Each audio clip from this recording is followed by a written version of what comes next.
ప్రస్తుతానికి మనతో పాటు డాక్టర్ కొడాలి రాజేశ్వరి గారు ఉన్నారు.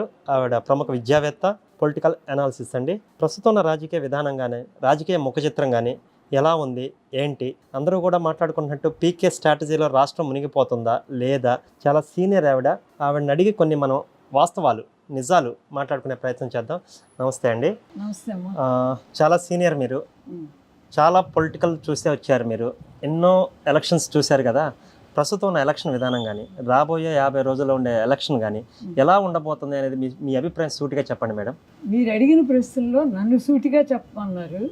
మేము ఎప్పుడు మా ఏజ్ గ్రూప్ కానీ మాకున్న కాన్సెప్ట్లన్నీ కూడా సూటిగానే ఉన్నాయి. అయితే అసలు ఇక్కడ సూటిగా లేనిది నాయకులు, ఓటర్లు. ఈ ఇద్దరిలో మార్పు రానంత కాలం మనం ఏది ఆశించినా ఈ రాష్ట్రం మా కాలంలో ఉన్నట్లుగా మళ్ళీ ఎదిగే అవకాశాలే. అంటే ఏం చెప్పదలుచుకున్నారు? నాయకులు మారాలి, నాయకులు ఎందుకు మారాలి అంటే చెప్పండి. మేము డబ్బు ఇస్తేనే ఓటేస్తారు, డబ్బు ఇవ్వాలి కాబట్టి మేము అక్రమ మార్గాల్లో మేము సంపాదించేస్తాం, అది మళ్ళీ వాళ్ళకి ఇస్తాం, మేము ఈ రకంగా గెలుస్తాం, ఇదే మా ఎజెండా అని ఇప్పుడు మనం చూస్తున్నాం. అంతేగాని వీళ్ళు మన ఎందుకు ఎన్నుకున్నారు, మనం వీళ్ళకేం చేయాలి, ఈ రాష్ట్రానికి ఏం చేయాలి అని స్వచ్ఛందంగా ఆలోచించే నాయకుల సంఖ్య తగ్గింది. అలా తగ్గడానికి గల కారణం ఏంటి?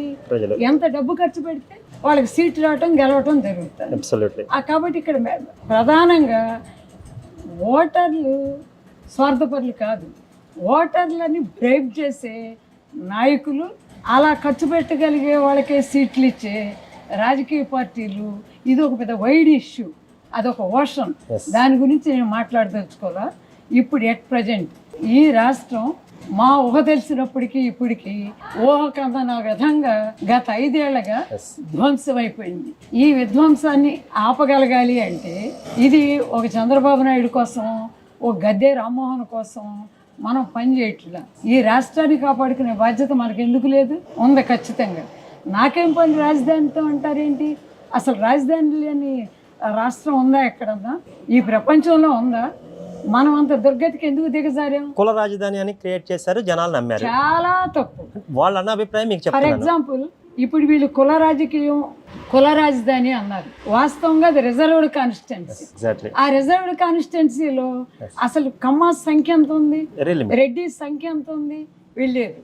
ఈ తక్కువ సంఖ్య ఎక్కువ మందిని ఎలా రూల్ చేయగలుగుతున్నారు అనేది మనం ఆలోచిస్తే, ఒకప్పుడు బ్రాహ్మణాధిక్యత ఉంది, అది తట్టుకోలేక ఉత్తరప్రదేశ్లో ఒక ములాయం సింగ్ యాదవ్, ఒక లాలూ ప్రసాద్ యాదవ్ బయలుదేరారు. నువ్వు వాళ్ళల్లో ఉన్న కష్టపడే గుణం తెలుసుకో, వాళ్ళు ఎలా ఎదిగారు, వాళ్ళ జీవితాలను నడిపించుకుని వాళ్ళ పిల్లల్ని ఎలా పైకి తెచ్చారు అని ఆలోచించుకోవాలి. కానీ ఏమీ చదవని ప్రస్తుత ముఖ్యమంత్రి, ఏ ఉద్యోగం లేని ప్రస్తుత ముఖ్యమంత్రి, అనేక హత్య, అరాచక, విధ్వంసక రాజకీయాల్లో ఉన్న వ్యక్తి 2004లో వాళ్ళ నాన్నకు అప్పులు ఉన్నాయి. 2024కి అతను కేంద్ర రాష్ట్ర ప్రభుత్వాన్ని శాసించే స్థాయికి ఎలా ఎదిగాడు అని ఆలోచించాలి. ఏ తల్లిదండ్రులు కూడా మా అబ్బాయి అలా ఎదగాలి అని అనుకోకూడదు. ఎలా అనుకోవాలి? ఓ చంద్రబాబు నాయుడు, ఒక వెంకయ్య నాయుడు, ఒక గద్దె రామ్మోహన్, వీళ్ళ తాతలు తండ్రులు ముఖ్యమంత్రులు కాదే. వీళ్ళు సమాజం నుంచి ఎలా వచ్చారు, ఏ నీతి నియమాలతో కట్టుబడి ఉన్నారు అనేది మనం వీళ్ళని ఆదర్శంగా తీసుకోవాలి. ఏ తల్లిదండ్రులైనా ఇప్పుడున్న ముఖ్యమంత్రిని తీసుకోవడానికి లేదే. కానీ మీరు చెప్పారు, డబ్బు అనేది మేజర్గా వర్క్ చేస్తుంది ఇప్పుడు సొసైటీలో, దాన్ని ఎవరు కాదనలేదు. జగన్మోహన్ రెడ్డి కత్తి పట్టుకొని యుద్ధం వచ్చి మనం ఏమో రాజ్యాంగం పట్టుకొని వెళ్తే యుద్ధం కాదు కదా, అది మనం కూడా కత్తి పెట్టుకోవాల్సిన పరిస్థితిని క్రియేట్ చేశాడు కదా. దాని మీద మీ ఒపీనియన్? అసలు కత్తులతో హీనంగా బతికి చదువే రాని వ్యక్తి అసలు ఎలా శాసిస్తాడు రాష్ట్రాన్ని? ప్రజాస్వామ్యంలో అదే గొప్పతనం, ఆయన ప్రజాస్వామ్యంలో అది గొప్పతనం అయితే, నేను మొన్న ఒక ఇంటర్వ్యూలో కూడా చెప్పాను, ఎన్టీఆర్ యూనివర్సిటీ పేరెందుకు మార్చా, ఆయన డాక్టర్ కాదు అనే సూక్తి చెప్పావు. మరి నీకేం చదవచ్చు అని పరిపాలిస్తున్నావు? నువ్వు పబ్లిక్ అడ్మినిస్ట్రేషన్ చదివావా, పొలిటికల్ సైన్స్ చదివావా? అలాగే లక్షల జీతాలు ఇచ్చే ఐఏఎస్ని కేంద్రం రాష్ట్రాల్లో పెట్టింది. ఏం చదివాడో తెలియని కన్సల్టెంట్లు అనాలా, సలహాదారులు అనాలా? అసలు వీళ్ళందరూ ఎక్కడి నుంచి పుట్టుకొచ్చారు? లక్షల జీతాలు. వాళ్ళకి మినిమం ఒక్కొక్కడికి 5 లక్షల జీతం ఇచ్చావు. అసలు వాళ్ళందరికీ పెట్టే ఖర్చు ఎక్కడిది? అలాగే వాలంటీర్లు అన్నావు. వాలంటీర్ అంటే స్వచ్ఛందంగా పనిచేసేవాళ్ళు. నువ్వు జీతం ఇవ్వు, నీ సొంత ఇలాకాలో ఇచ్చుకో, నీ పార్టీ నుంచి ఇచ్చుకో. 2 లక్షలు కాదు, 6 లక్షల మందిని పెట్టుకో. అడగరు. ప్రభుత్వ ఈ డబ్బు అంతా ఎక్కడిది వచ్చింది నీకు? ప్రజలది. వాళ్ళని నువ్వు ఎలా వాడుతున్నావు? పార్టీ కార్యక్రమాలకి, ఎన్నికలకి వాడుతున్నావు. అది ఒక లైసెన్స్డ్ Yes. Unethical issue. దీన్ని ఎందుకు మాట్లాడరు? ఇవన్నీ ఎవరు కడుతున్నాం? ఇప్పుడు మేమే ఎంప్లాయీస్, పెన్షనర్స్, మేము కట్టట్లేదు ఆ ట్యాక్స్లు. కడుతున్నారు. మా ట్యాక్స్కి నువ్వు ఆన్సర్ ఏం చెప్తా? ప్రభుత్వానికి వ్యతిరేకంగా అపోజిషన్ ఉన్న టీడీపీ కూడా సరైన విధానంలోనే వెళ్తుందని మీరు అనుకుంటున్నారా, లేకపోతే ఎలా అనిపిస్తుంది? ఇప్పుడు చెప్తాను వినండి. ఈ దేశం మొత్తంలో బ్రతికున్న ఆర్థికవేత్తల్లో 3వ వాడి చంద్రబాబు నాయుడు. అబ్సల్యూట్లీ. ఆయన్ని బతకనివ్వకుండా ఉండడానికి, 5 ఏళ్ళు ఆయన పరిపాలన చేయకుండా ఉండడానికి వరల్డ్ బ్యాంక్ దగ్గర నుంచి ప్రతి చోటకి వీళ్ళు ఉత్తరాలు రాయటం మొదలు పెట్టారు. చేశారు. అసలు సుప్రీంకోర్టు చీఫ్ జస్టిస్ పనికిరాడని ఉత్తరాలు రాసిన వాళ్ళు దేనికైనా పనికొస్తారు. అంటే నువ్వు పరిపాలించలేవు, పరిపాలించేవాడిని పరిపాలించలేవు. ఇలా జరుగుతున్నప్పుడు సామాన్యుడు ఎందుకు సైలెంట్గా మిగిలిపోయాడు అనుకున్నారు? వాళ్ళకి తెలివి లేక కాదు, ఆలోచన లేక కాదు. నువ్వు మాట్లాడతావా, నీ పెన్షన్ కట్ అంటే నువ్వు భయంతో పరిపాలిస్తే ఎక్కువ కాలం ఎలా పరిపాలిస్తా? అంటే పతనం మొదలైందంటారా జగన్ది రాబోయే ఎన్నికల్లో? ఖచ్చితంగా మొదలైంది. అది ఓటర్ల వల్ల మొదలవ్వాలా? ఆ. ఆయన ఇంట్లో ఆయన చెల్లెళ్ళిద్దరు Yes.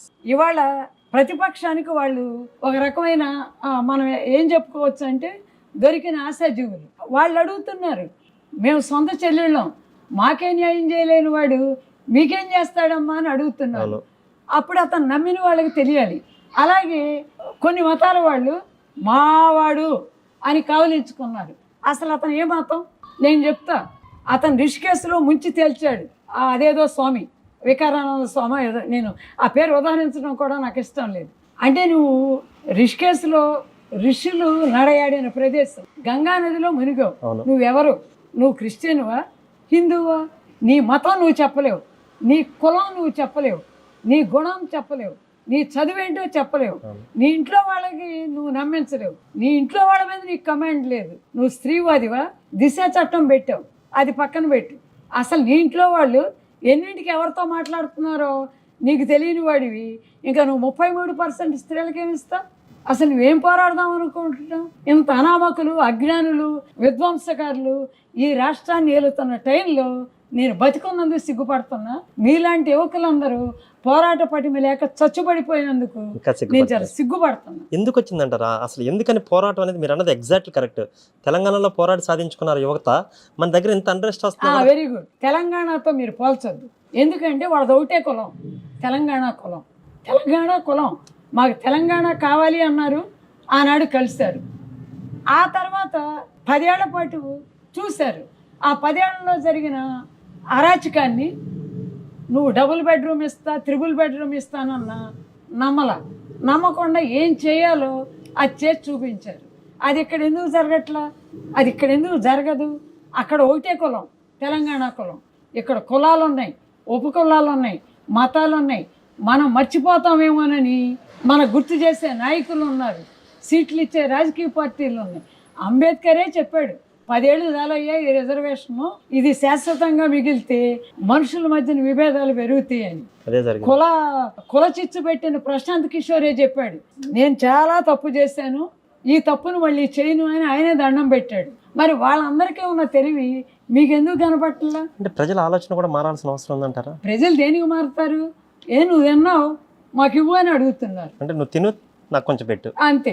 అసలు ఈ అరాచకం ఇప్పుడు కాదు, మీరు నమ్మినా నమ్మకపోయినా 2004లో మొదలైంది. 2004 నుంచే ఖచ్చితంగా మొదలైంది. అసలు 89లో 2 వ్యక్తుల మధ్యన పోరాటాలు జరిగి ఒక వ్యక్తి పోతే దాన్ని కులాలకు ఆపాదించిన మహామేతలు కొందరు ఉన్నారు. అక్కడి నుంచే మొదలైంది. కరెక్టే.